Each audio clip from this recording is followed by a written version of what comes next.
Hello and welcome back to Bitesize Boxing.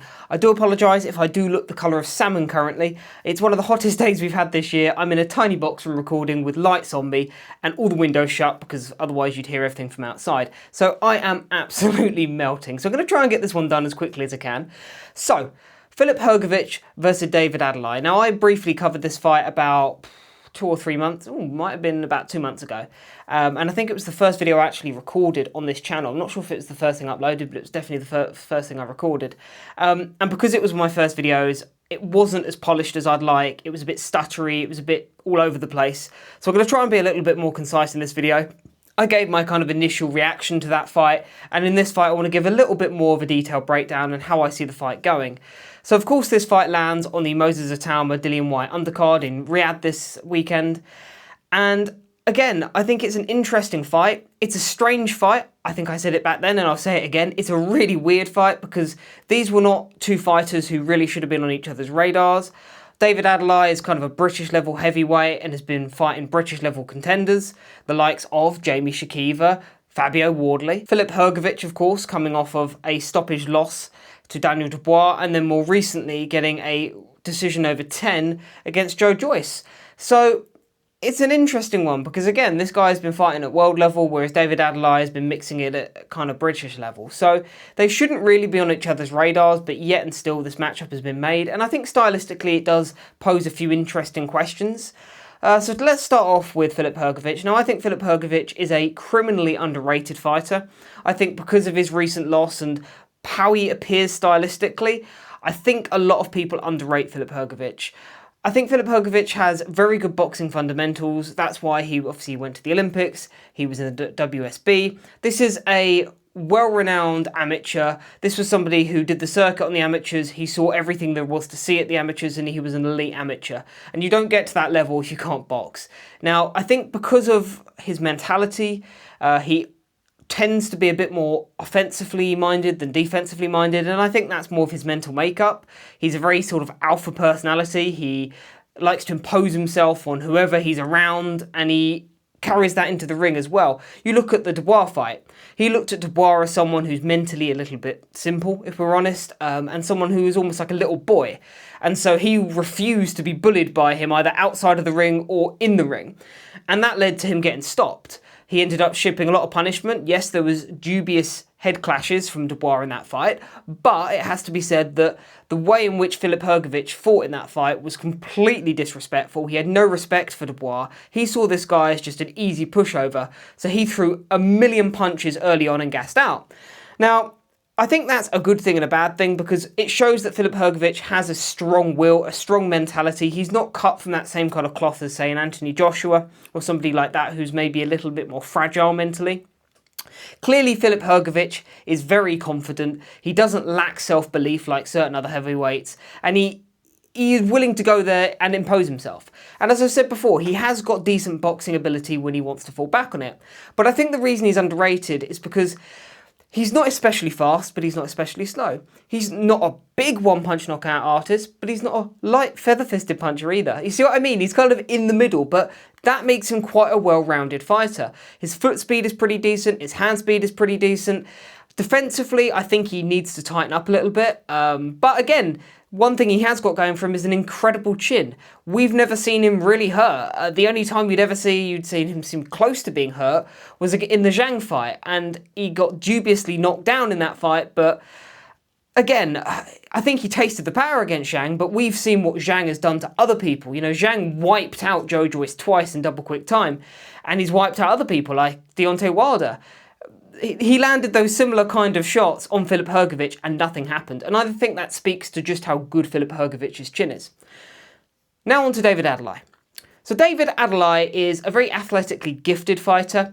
You can see technically he's nowhere near as refined as someone like Filip Hrgovic. And he's not a particularly technically refined fighter at all, to be honest with you. You can see that he sort of started a bit later. A lot of his movement is a little bit novice-y, if I'm honest. But he has got athleticism, and particularly in that left hook, which is definitely his best punch. In fact, it's really the only punch he throws, I would say, really well.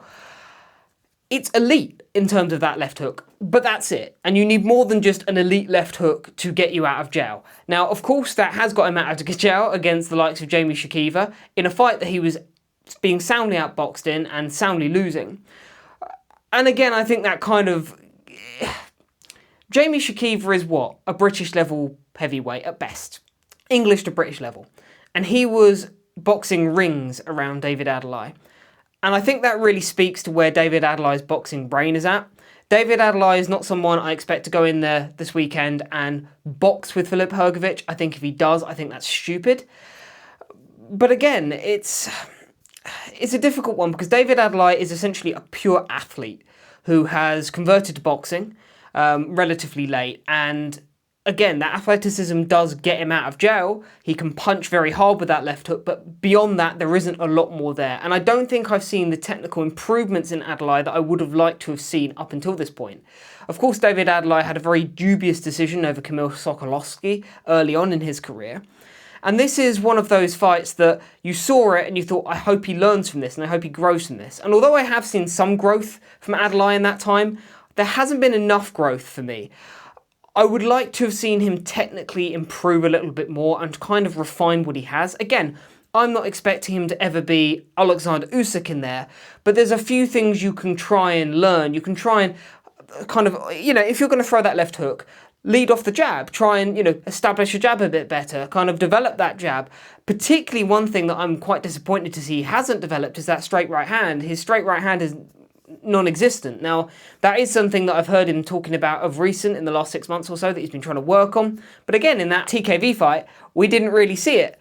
So David Adeleye is someone for me who is an improving fighter, but I'm not sure he's improving at the rate he would need to improve at to be as competitive with Filip Hrgovic as he probably would like to be. So for me, one thing that David Adeleye also does is David Adeleye tires out in fights. Now, we've seen that against Fabio Wardley, and we've also seen that to a lesser extent in the TKV fight. Now, why does he tire in fights? And I think it's a combination of two things. I think he's quite a muscle-bound fighter, and as a result, he naturally will tire because he's carrying quite a bit of muscle. But on top of that, he bites on feints. Now, this is something I haven't seen enough people talk about, really. Particularly in that Shakiva fight, you'll see it, and in that Wardley fight. Now, Wardley is not a particularly sophisticated boxer, but yet and still, if you show David Adeleye a little bit of movement, a little bit of jitterness, if you kind of feint a little bit, he will bite on those feints heavy. And that speaks to really the lack of amateur pedigree that David Adeleye has. And against someone like Filip Hrgovic, I can see Filip Hrgovic... The problem with Hrgovic is he's not someone who really relies on feints. So in many ways you might say, well, that doesn't necessarily help him then, because he's not someone who's going to be relying on feints. But one thing Filip Hrgovic does have is a crazy output and a crazy gas tank. Yes, he gassed out against Dubois, but that's because he was throwing a million punches around. He could throw half of what he was throwing against Dubois and still handily outbox David Adeleye over 12. He would be outlanding him, outscoring him over 12, even if he only threw 40, 50 punches around. David Adeleye is someone who is very low output, let's not forget. So when you match someone who, for me, doesn't have the amateur schooling, is clearly not as refined, and also has very low output, I think it's a match made in hell, if I'm honest, for David Adeleye, and I think this is going to be a relatively straightforward affair for Filip Hrgovic. So keys to victory, I think the best strategy for both men is relatively clear. I think for David Adeleye, I think he has to gamble. I think he has to try and walk Filip Hrgovic onto something early. I think that's easier said than done, because I don't see David Adeleye having the boxing construct to be able to hold his shape long in a fight. I don't see him being able to weather a storm and then come on late or anything like that. I just don't think he's got the experience, and as I say, the construct. He's someone whose construct breaks down quite quickly in fights. He gets quite sloppy the later in fights he gets because of that poor stamina. So I think his best chance is when Filip Hrgovic is inevitably marauding forward, is to try and catch him with that left hook and walk him onto shots as he's coming forward. And really and truly, I think that's about all he can do. I don't see any other way in which, I don't see him walking forward behind a high guard and knocking Filip Hrgovic out and Filip Hrgovic is dancing about on the back foot. I just don't see that happening. I mean, stranger things have happened, but that would be strange.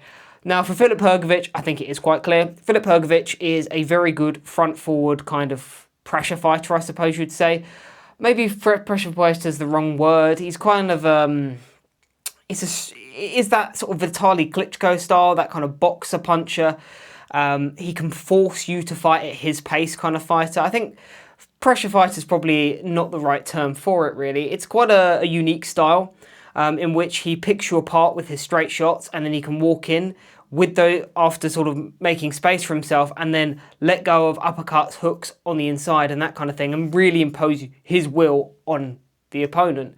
And I think for Filip Hrgovic, what he has to do in this fight is he has to impose his will early, and he has to just try and wear Adeleye down. We've seen Adeleye worn down against far worse fighters, so I think it stands to reason that if Hrgovic keeps up that output that we know he has, and he just does what he does, I think it's a relatively straightforward night for him.